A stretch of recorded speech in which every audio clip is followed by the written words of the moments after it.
நடிகர் விஜய் புதிதாக தொடங்கியிருக்கக்கூடிய தமிழக வெற்றிக் கழகத்தின் உறுப்பினர் சேர்க்கை மற்றும் உட்கட்சி கட்டமைப்பு விரிவாக்கம் தொடர்பான ஆலோசனை கூட்டம் சென்னை பனையூரில் இன்னைக்கு நடந்திருக்கு. இந்த கூட்டத்தில் அந்த கட்சியுடைய தலைவர் நடிகர் விஜய் கழகத்தின் உட்கட்டமைப்பை வலுப்படுத்தும் வகையில் உறுப்பினர் சேர்க்கை முகாம்கள் மாநிலம் முழுவதும் மாவட்ட மற்றும் சட்டமன்ற தொகுதிகள் வாரியாக நடத்தப்படும்னு அறிவிச்சிருக்காரு. முதற்கட்டமாக மகளிர் தலைமையிலான உறுப்பினர் சேர்க்கை அணி நிர்வாகிகள் அறிவிக்கப்பட இருக்காங்க. உறுப்பினர் சேர்க்கை அணியுடன் இணைந்து புதிதாக நியமிக்கப்பட இருக்கும் மாவட்ட பொறுப்பாளர்கள், சட்டமன்ற தொகுதி பொறுப்பாளர்கள் ஆகியோர் முழு அளவில் உறுப்பினர் சேர்க்கைக்கான ஒருங்கிணைப்பு பணிகளில் ஈடுபடணும்னு அவர் அறிவுறுத்தியிருக்காரு.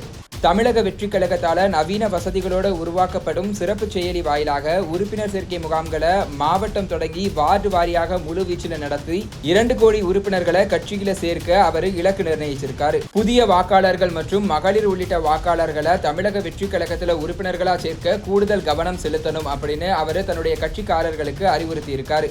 வருகின்ற நாடாளுமன்ற தேர்தலை முன்னிட்டு வெளியிடப்பட்டுள்ள வாக்காளர் பட்டியலை பெற்று அதுல பூத் வாரியாக வாக்காளர்கள்ல கட்சி சார்புள்ளவங்க யார் யாரு, எந்த கட்சியையும் சாராதவர்கள் யார் யார் என்கிற விவரங்களை சேகரித்து வச்சுக்குமாறு கட்சிக்காரர்களை விஜய் அறிவுறுத்தி இருக்காரு. தமிழக வெற்றிக் கழகத்தின் பெயர்ல போஸ்டர்கள், பிளெக்ஸ் பேனர்கள் தயாரிக்கும் போதும் பயன்படுத்தும் போதும் கட்சி தலைமையால வழங்கப்படும் வழிகாட்டு நெறிமுறைகளை கட்டாயம் பின்பற்ற வேண்டும் என்கிற முக்கிய அறிவுரையும் தமிழக வெற்றிக் கழக நிர்வாகிகளுக்கு நடிகர் விஜய் மூலமாக வழங்கப்பட்டிருக்கு.